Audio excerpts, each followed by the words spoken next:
자, 오늘도 하나님의 은혜와 평강이 저와 여러분에게 충만하기를 주님의 이름으로 축복합니다. 창세기 28장 17절로 22절을 통해서 오늘 하나님의 은혜라 하는 제목으로 말씀을 전할 때 큰 은혜가 임하기를 주님의 이름으로 축복합니다.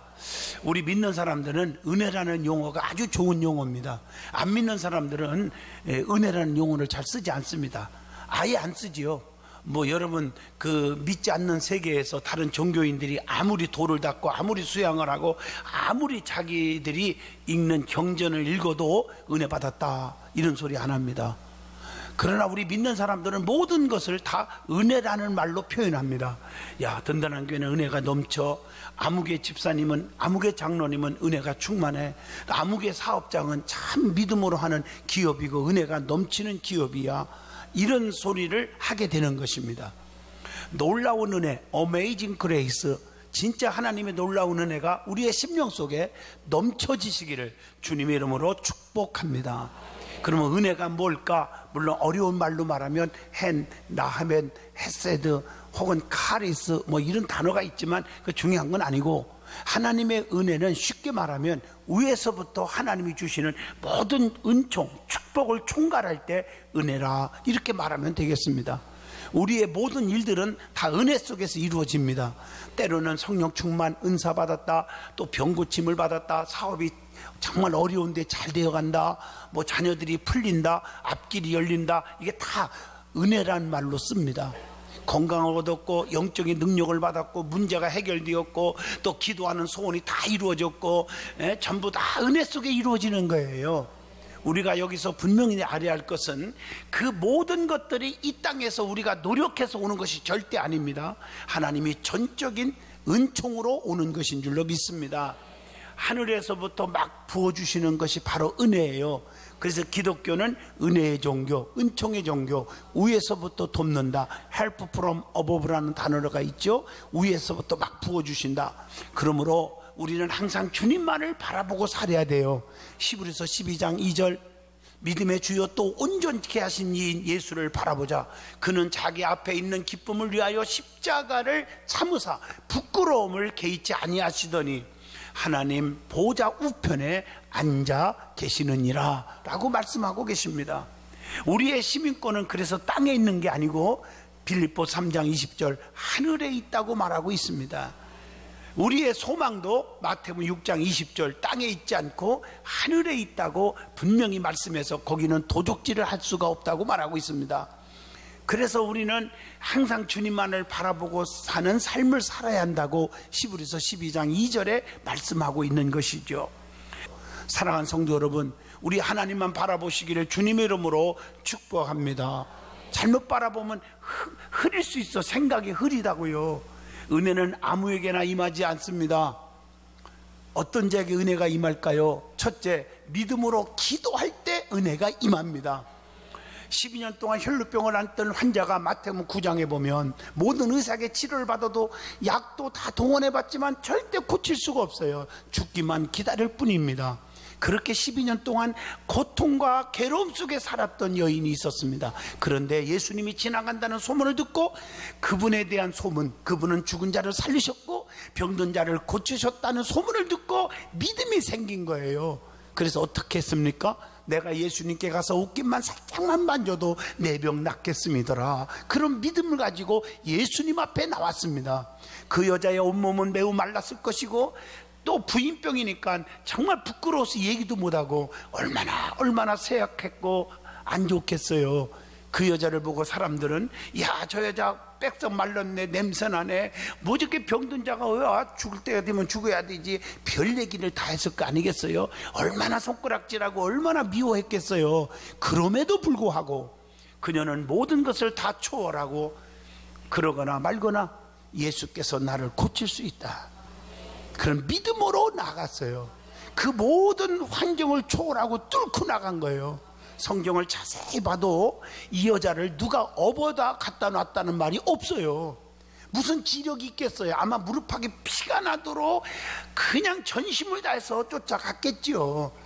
모든 것을 이기고 극복하고 나와 예수님의 옷깃을 살짝 만졌을 때 주님께서 걸음을 멈추시면서 지금 내 몸에서 능력이 나갔다, 내 몸에 손을 댄 자가 있다, 이렇게 마가복음 5장 30절에 말씀했습니다. 그리고는 마가복음 5장 34절에 따라 안심하라, 네 믿음이 너를 구원하였으니 평안히 가라, 네 병에서 놓여 건강할지어다 라고 선포를 해서 깨끗이 나아버렸습니다. 죽을 자가 살았습니다. 자존심 버렸더니, 전능하신 주님의 능력을 100% 믿었더니 이런 역사가 일어났습니다. 이건 육신의 질병뿐만 아니라 모든 문제들도 이렇게 해결받는 것입니다. 믿음 없이 소리 지르고 잡아당기고 그랬던 자들은 능력이 나타나지 않았습니다. 믿음 있는 사람에게 주님의 능력이 나타납니다. 믿음으로 기도할 때 주님의 능력이 나갑니다. 믿음 있을 때 에레미야 33장 2절 주님의 능력을 믿으란 말이에요. 일을 행하시는 여호와, 그 일을 성취하시는 여호와, 그 이름 여호와가 이와 같이 이루노라. 기도가 간절히 나가려면 이것부터 알아야 돼. 2절 말씀이에요. 내가 기도하면 주님은 반드시 이루어진다. 그분은 전능하신 분이다. 그분 말대로 하자. 그러니까 3절에 너희는 내게 나와 부르짖으라, 그리하면 내게 응답하겠고 내가 알지 못하는 크고도 비밀한 일을 다 내게 보이리라. 주님 앞에 매달리면 주님이 다 들어주십니다. 찬양 가운데 이런 찬양이 있죠. 기도할 수 있는데 왜 염려하십니까? 기도할 수 있는데 왜 걱정하십니까? 오늘 여러분 많이 부르고 있잖아요. 우리에게는 기도라고 하는 영적인 엄청난 무기가 있잖아요. 주님의 능력은 믿음 있을 때 나갑니다. 기도할 때 능력이 나갑니다. 그래서 마가복음 9장 29절 기도 외에 다른 것으로는 이런 종류가 나갈 수 없느니라 하시니라. 부족하고 무식하더라도 엎드리는 사람에게는 하나님이 버리지 않으신다는 약속입니다. 그래서 기도하셔야 합니다. 그래서 부족해도 기도하는 사람은 주님이 절대 안 버리거든요. 성경을 통해서 찾아보자는 거죠. 두 번째, 겸손하여야 됩니다. 간절히 기도하여 은사가 임하면 아무도 모르게 겸손히 옷깃을 잡고 기도해도 주의 능력이 나타납니다. 야, 내가 능력 받아서 나한테 안수 받으러 와, 나한테 예언기도 받으러 와, 이런 평신도들이 가끔가다 교회마다 가보면 있어요. 문제가 심각해집니다. 여러분, 은혜 받았으면 오른손에 한 일이 왼손이 모르게 봉사하고, 기도해 주더라도 살짝 손잡고 기도해 줘야지. 잘못된 영에 빠져서 교만이 하늘을 찌르면 그대로 끝나는 것입니다. 여러분, 간절히 기도하여 은사가 임하면 하나님 고쳐주세요, 그 영혼을 불쌍히 여기는 마음으로 간절히 중보 기도하면 됩니다. 그럴 때 하나님의 역사가 일어날 줄로 믿습니다.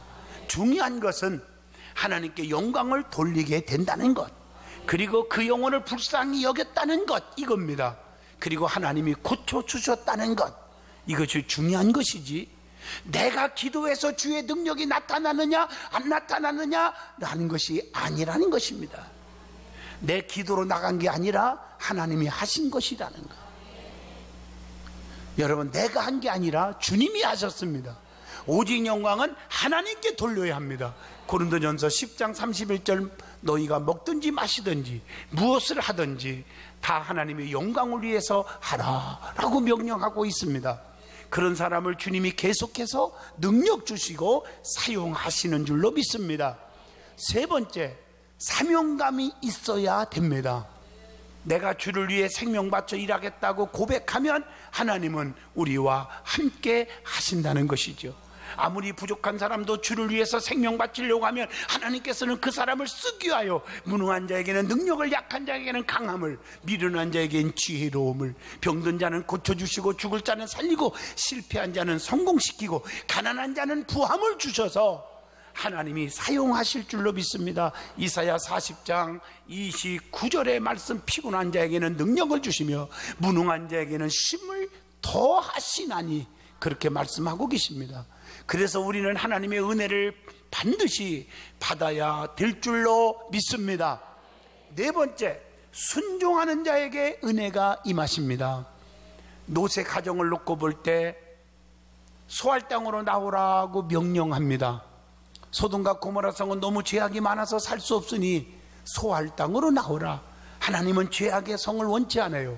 그래서 시편 1편에도 복 있는 사람은 어떤 사람이요? 악인의 길을 쫓지 아니하며 죄인의 길에 서지 아니하며 오만한 자리에 앉지 아니하며 오직 여호와의 율법을 주야로 묵상하는 자로다. 그렇게 말하고 있습니다. 하나님께서 나오라 하셨을 때 소할 땅으로 절대로 순종했던 롯과 두 딸만 살았습니다. 은혜를 받았다는 거죠. 롯의 두 사이는 말씀을 농담으로 여겼어요. 말씀을 농담으로 들어서 한 귀로 듣고 한 귀로 흘러버렸기 때문에 유황불의 저주를 받았습니다. 롯의 처는 뒤돌아보지 말라니까 은혜 받을 뻔해서 나왔는데, 근데 살짝이면 괜찮겠지, 살짝 불순종하고 뒤쳐다보다가 그냥 저주를 받아서 소금기둥이 되었습니다. 은혜 받은 사람은 누구냐 하면 절대 순종하는 사람, 이해가 되지 않지만 주의 명령에 따르는 사람, 세상 것을 과감하게 버릴 건 버리고 끊을 건 끊어버리고 자를 건 자를 수 있는 결단을 가지고 믿음으로 순종하는 롯과 두 딸만이 은혜를 받았다는 사실을 알아야 합니다. 그런데 세상에 미련이 남아서 정말 예수 믿는다고 하면서 세상의 미련 때문에 믿음이 자라지 않는 사람들이 너무나 많습니다. 잘못됐다고 생각합니다. 돈 때문에, 때로는 명예 때문에, 때로는 권력 때문에 우리가 양다리 걸쳐 있다가 믿음 다 떨어지는 사람이 많지 않았습니까? 이게 바로 롯의 처입니다. 말씀을 농담히 여기다가 은혜 받지 못한 사람들이 되지 않기를 축복합니다. 같은 설교를 들어도 말씀이 귀에 들어오지 않는 사람들이 있잖아요. 들을 수 있는 귀가 열려져야 합니다. 그래서 주님께서 말씀합니다. 귀 있는 자는 성령이 교회들에게 하시는 말씀을 들을지어다 라고 말씀합니다.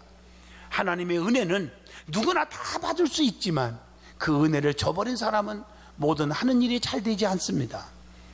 가나안 땅에 들어가게 하려고 이스라엘 백성들을 출애굽시켰지만 들어간 사람은, 가나안 땅에 성공한 사람은 여호수아와 갈렙뿐입니다. 그리고 그 후손들만 들어갔습니다. 왜 그랬을까요? 하나님께서는 모두를 구원시키기를 다 원했습니다. 모두에게 은혜 베푸시기를 원하시는 분이 하나님이었습니다. 그러나 10명의 부정적인 정탐꾼들의 말을 듣고 군중들이 으쌰으쌰 하면서 우리 개죽음을 시키려고 하느냐? 절대 못 들어간다. 그 10명의 말을 듣고 군중 심리에 의해서 그들이 불평을 했습니다. 그러나 여호수아 갈렙의 믿음의 고백을 듣지 않으려고 했습니다. 그래서 결국 가나안 땅에 들어가지 못했습니다. 여호수아 갈렙만 외쳤습니다. 얼마나 애로운지 몰라요. 지금까지 하나님이 인도하셨는데 무엇이 두렵냔 말이야. 지금까지 엄청난 기적을 베푸신 자가 내 아버지 하나님인데 무엇이 우리를 두렵게 하겠느냐는 말입니다. 그러나 그런 소리에 귀를 기울이지 않았습니다. 인간의 지식과 방법과 생각으로만 했겠죠. 따라주는 이가 아무도 없었습니다. 여호수아 갈렙 두 사람의 목소리만 나왔습니다. 여러분 이해하셔야 합니다. 우리는 때로는 정의를 위해 외쳤을 때 듣는 이가 없어도 말씀 안에서 바르게 영적인 말을 할 수 있기를 주님의 이름으로 축복합니다. 여호수아 갈렙만이 축복을 받았습니다. 자, 그래서 야곱은 오늘 말씀에 나오면 야곱에 대한 얘기를 하려고 그러는데, 오늘 야곱이 받은 은혜, 야곱이 받은 축복이 있습니다. 성경에 많은 사람들이 등장하지만 오늘 특별히 야곱의 이야기가 창세기 28장에 기록되어 있습니다. 야곱은 쌍둥이 중에 동생인데 형님이 받을 축복을 가르쳤습니다. 그리고 화가 난 형이 자기를 죽이려고 하니까 무서워서 외삼촌 라반의 집으로 하란 땅으로 도망을 갑니다. 도망가는 도중에 날이 저물어서 돌을 베개 삼아 애롭고 고독하고 쓸쓸하고 괴로운 잠을 자는데 거기서 하나님을 만납니다. 은혜를 받았습니다. 그게 창세기 28장의 본문의 말씀입니다.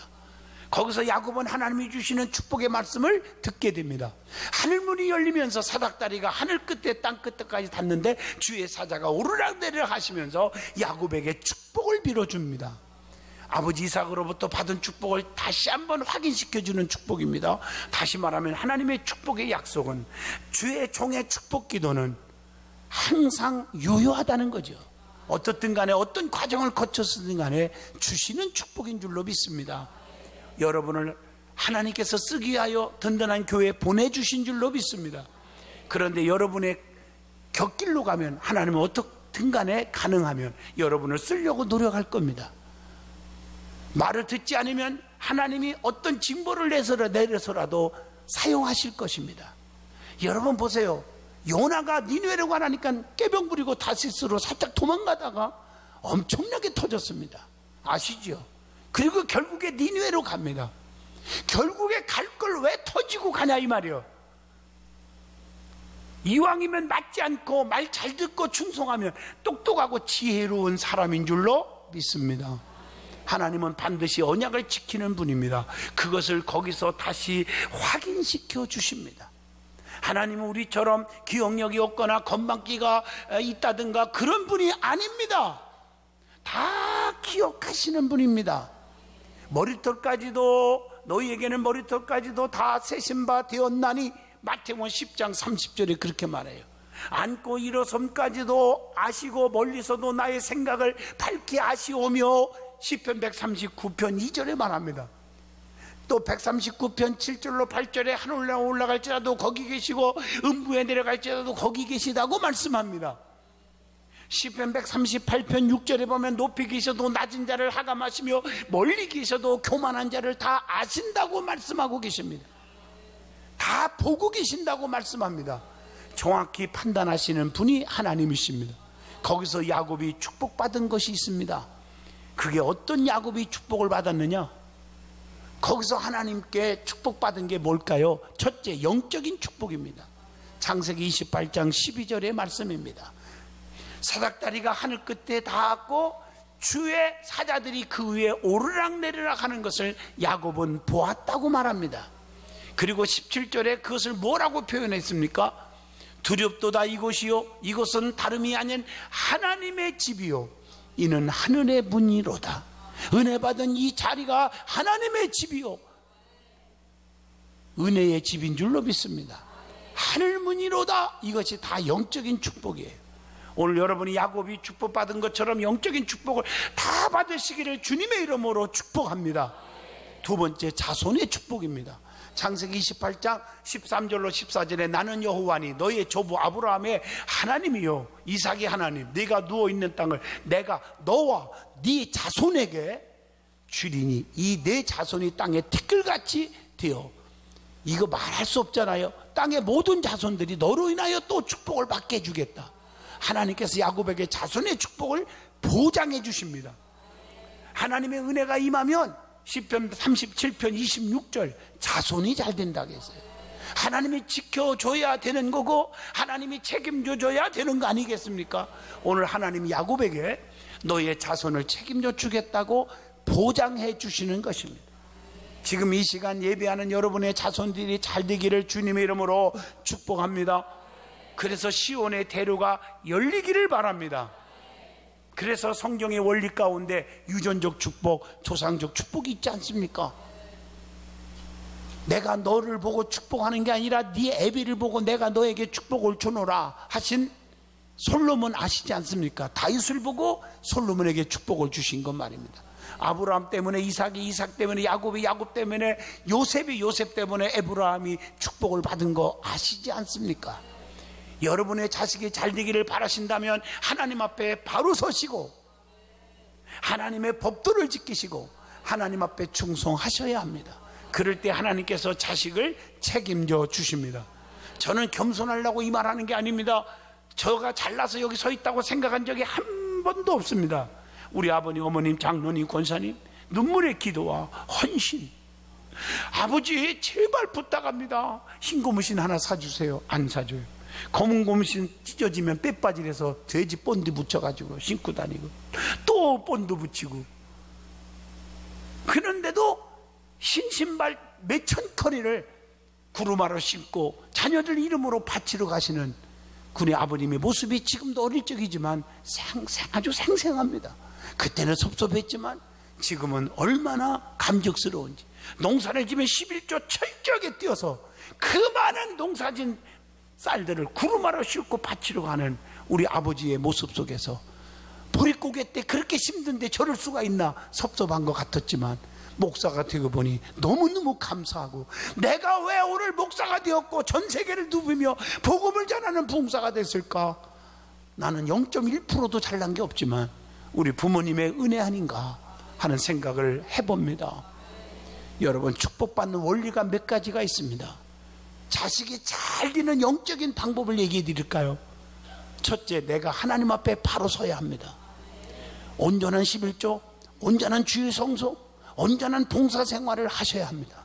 두 번째, 부모 공경을 잘하게 해야 합니다. 억지로라도 부모 공경 잘하게 하면 그 자녀가 잘 됩니다. 세 번째, 자녀들에게 신앙생활 바로 하게 해줘야 합니다. 자녀들에게 믿음을 넣어줘야 합니다. 그렇지 않으면 잘 되지 않습니다. 자식이 잘 되는 거예요. 자, 세 번째, 오늘 야곱에게 주신 축복, 보장하는 축복입니다. 창세기 28장 14절입니다. 보장의 축복. 모든 족속이 너와 네 자손으로 말미암아 복을 얻을 것이라겠어요. 이것은 아브라함에게 주신 복의 근원의 축복이 야곱에게도 임하게 하신 것입니다. 다시 말하면 아브라함이 하나님을 너무 사랑하니까 복의 근원의 축복을 주면서 너를 축복하는 자는 내가 축복하고 너를 저주하는 자는 내가 저주하리니 너로 인하여 복을 얻을 것이니라고 하신 말씀처럼 그 축복이 야곱에게 이어졌다는 말씀입니다. 창세기 12장 3절의 말씀처럼. 그러니까 이 복은 무슨 복이냐? 여러분의 자식들을 돕는 자가 많으면 하나님이 그 사람에게 계속해서 복을 주시고, 여러분의 자녀들에게 해를 끼치는 자에게는 하나님이 대신 갚아준다는 얘기입니다. 여러분, 이 복의 근원의 축복을 받아서 누구도 여러분을 해할 자가 없게 되기를 축복합니다. 하나님이 모든 것에, 모든 일에 보장을 해주신다는 약속입니다. 오늘 여러분이 하나님이 보장하는 축복이 있기를 주님의 이름으로 축복합니다. 마지막 네 번째, 야곱의 축복은 임마누엘의 축복입니다. 창세기 28장 15절의 말씀입니다. 야곱에게 함께 있겠다 하시면서 야곱이 어디를 가든지 지켜주고 인도해 주겠다고 약속합니다. 첫째, 항상 너를 따라다니며 지켜주겠다는 얘기요. 생명, 건강, 물질, 사업, 자녀 지켜주겠다는, 여러분의 가정을 지켜주겠다는, 내가 네게 허락한 것을 다 이루기까지 떠나지 않겠다. 얼마나 아름다운 지킴입니까? 야곱과 함께 하신 하나님이 항상 우리와 함께 할 줄로 믿습니다. 얼마나 감사한 약속의 메시지입니까? 두 번째, 그렇기 때문에 은혜 받은 자는 이것을 꼭 기억해야 한다는 거, 은혜 받은 자의 자세입니다. 창세기 28장 16절, 어디든지 담대하라는 것입니다. 두려워하지 말라는 것입니다. 여기까지 오면서 자기는 혼자인 줄 알았습니다. 야곱은 너무 외롭고 고독했습니다. 그러한 순간에 하나님을 만났습니다. 은혜를 체험했습니다. 보장을 받았습니다. 그렇게 은혜 받고 나니 입에서 나온 말이 무엇입니까? 오, 과연 하나님 여기 계셨구나. 이게 야곱의 입에서 나온 말입니다. 은혜 받으면 애롭지 않습니다. 은혜 받으면 우울증에 시달리지 않습니다. 하나님이 늘 나와 함께하고 계시다는 거, 어디든지 계시다는 것이 믿어집니다. 나 어느 곳에 있든지 늘 마음이 편하다. 이 찬양 제가 참 좋아합니다. 어디에 있든지 담대함이 생기신 줄로 믿습니다. 그 다음에 물질의 욕심이 사라졌어요. 야곱이가 은혜 받고요, 물질의 욕심이 사라졌어요. 야곱은 아시다시피 쌍둥이 중에 동생입니다. 팥죽 한 그릇도 쌍둥이 형에게 주지 않았던 우주적인 구두쇠입니다. 장자권하고 바꾼 사람이 야곱입니다. 이랬던 야곱이 은혜를 받고 나니까 창세기 28장 18절로 19절 보세요. 장자권하고 바꿨던 그런 욕심쟁이가 말이에요. 자기 어머니가 주신 기름, 비상금이에요. 전 재산이에요. 몽땅 그 단에다가 붓고 하나님께 단을 쌓고 예배를 드립니다. 성도 여러분, 은혜 받으면요, 물질의 인색함이 사라집니다. 교회 안에서 은혜 받았다 말꾼들을 조심하시고 하나님 앞에 인색하지 않는가, 인색한가를 보세요. 감사하는 게 인색해졌어요. 선교연금 1% 구제연금을 통해서 어려운 자를 돕자, 인색해졌어요. 11조 내 것처럼 착각에 빠졌어요. 왜 그랬을까? 교만이 와서 그렇습니다. 이거 버려야 될 줄로 믿습니다. 진짜 은혜 받으면 주신 자도 하나님, 취하신 자도 하나님, 이게 믿어집니다. 인색한 게 없어져요. 남을 대접하고 섬기는 일에 인색하지 않아. 그 은혜 받은 사람입니다. 사랑의 성도가 되어버립니다. 그 다음에 오순절 마가다락방에 성령 받은 자들은 서로 떡을 떼어주고 나눠주고 나눠먹고 네 것 내 것 안 따졌다. 은혜 받으니까 인색한 게 없어졌잖아요. 사도행전 2장 44절로 32절까지 쭉 기록되어 있습니다. 예? 그것뿐인가? 사케오가 예수님 만나고 은혜를 받으니까 남의 거 뺏은 거 4배 갚아주겠다. 요즘 껴먹기를 좋아하는 사람 있죠? 그건 도둑입니다. 그리고 무슨 기도 응답이 있고 축복이 있다고 생각하십니까? 갚으세요. 남의 거 떼먹을 생각하지 마세요. 절대로 그건 하나님 용납 안 합니다.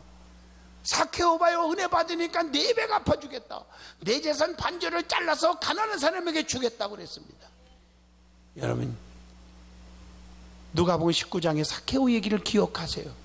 은혜를 받으면 물질의 욕심이 없어진다는 거 기억하시기를 축복합니다.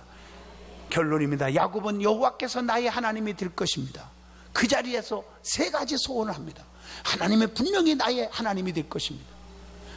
나의 삶의 운전대를 하나님께 맡기겠습니다. 그리고 내가 기둥으로 세운 이 돌이 하나님의 집이 될 것입니다. 나 때문에 하나님의 교회가 든든히 서가고 교회가 행복한 교회가 되기를 원합니다. 시끄럽지 않기를 원합니다. 그 말이죠. 3번째, 10분의 1을 반드시 하나님께 드리겠나이다. 은혜 받으면 3가지 소원하는 거 아시죠? 다시 말합니다. 하나님이 나의 하나님이 될 것입니다. 2번째가 뭐라고요? 하나님의 집이 될 것입니다. 하나님의 전을 세우겠습니다. 3번째, 반드시 10분의 1을 하나님께 드리겠다고 하는 이 3가지 소원, 오늘 여러분 가슴속에 새기시기를 주 이름으로 축복합니다.